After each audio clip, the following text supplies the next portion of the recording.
So I'm really excited to take this opportunity to talk to you about one of the most important defense mechanisms that our brain engages to help us manage our early development. It's really, really valuable. And for me, it's not, has your brain done this? It's to what degree has your brain done this? In all the work that I've done to help people deal with their confidence and their self-esteem and to improve their lives, this turns up every time. Now, that doesn't mean this is about you having no confidence. This can be about people that are already really confident that want to feel even better. Or maybe you are experiencing challenges and you're really held back by how you feel about yourself with low self-esteem. But this defense mechanism is probably the most fascinating area of how we at one stage try and protect ourselves and how that goes on when we're an adult to be something that limits our idea of ourselves. Which is why I'm really excited to share this with you, because there is solutions and there are specific ways in which you can get behind that defense mechanism and actually resolve it. And it can make such a massive difference to your life that, I'm really excited to talk to you about that today. So essentially, as we're developing, the most important thing that we need to believe is that the people looking after us are safe. We need to believe that, because if we don't believe that, then we have no basic security. Everything's under threat and we cannot relax and we cannot function. So we, in many ways, just choose to believe that things are okay. We need to believe, certainly, that the people that are looking after us are okay, that they make the right decisions and that we are in their care appropriately. Okay, so how does that impact on us? Well, unfortunately, none of us had perfect parents. Many times they were maybe not present, not fully seeing you, not fully caring for you, or in some cases actually absent, or neglectful, or at worst even abusive in some ways. The problem with that is, as children, we still choose to believe that they are safe, that they are right. We need to believe that, because if we don't have that, everything's in question. And we just can't afford to dwell on that. So the challenge is, if they're right, and in psychological terms, this is called the idealization of the parents. If they are right, well then what if their behavior towards us isn't ideal? You know, whether it's a small detail or a big detail. What if it isn't always great? Or rather, what happened when it wasn't great? Well, the only way we can make sense of that is if we believe somehow that behavior was appropriate.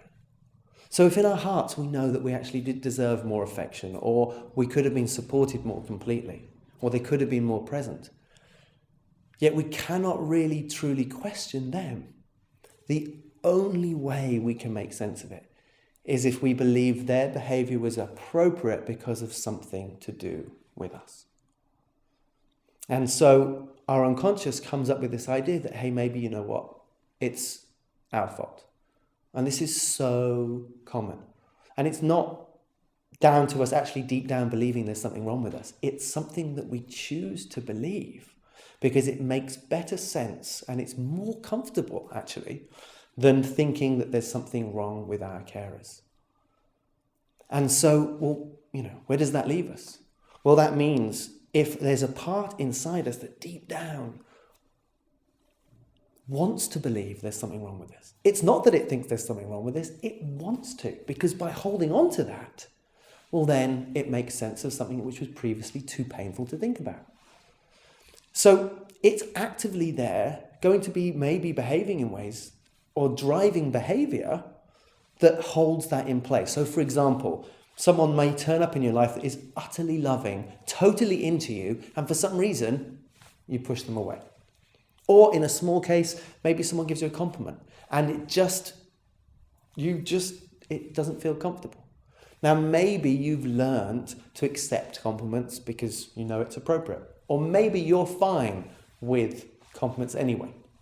But the point is, there are these number of ways in which we push away the good, and we maybe feel more comfortable with someone not treating us so well, Or we specifically have absolute outright damaging self-sabotage where we just get in the way of ourselves all the time, almost magically, with our eyes wide open, seeing ourselves do that.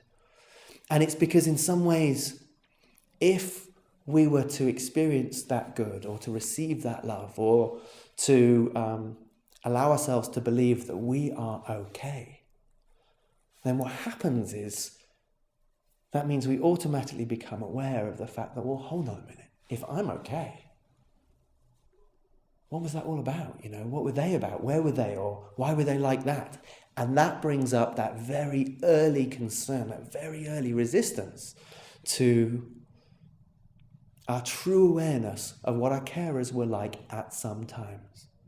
Now, this is not, about criticizing your parents. They did their best.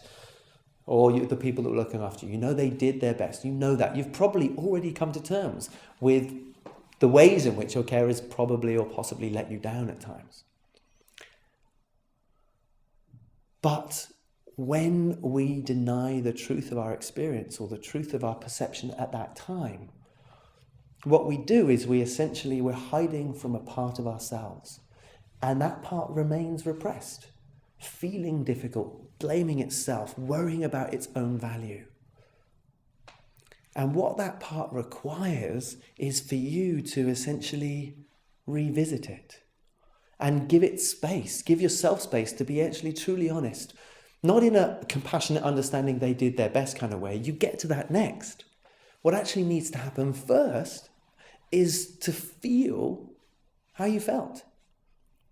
Because it's the feelings that you were not prepared to feel that require the defense mechanism that I'm not good enough, or I'm not okay, or I don't deserve love, or I can't succeed, or I'm only worth this amount of money. All these things that stop us from having the amazing lives that we deserve.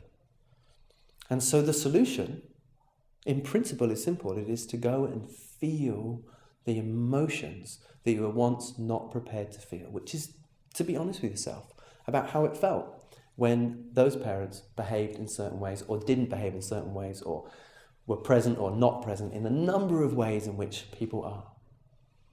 And if as you're listening to this, you are thinking to yourself, well, they put a roof over my head, if this annoys you or frustrates you, or it's understandable, this is not about wallowing in your past and feeling sorry for yourself. This is literally just about having the capacity to truly feel the truth of your experience without changing it. And through that, then you can begin to find your value, to really connect with your true worth, and to step beyond the need to hold yourself back, to push away love, and to push away success. And this journey is probably the most important journey that anyone can do. And it's not a one-off thing. It involves revisiting, and as you move and as you change and as you have your own children and life develops. So you need to really keep revisiting these ideas of who you are and how honest you are about how the people looked after you and how that impacted on what you believe you're worth.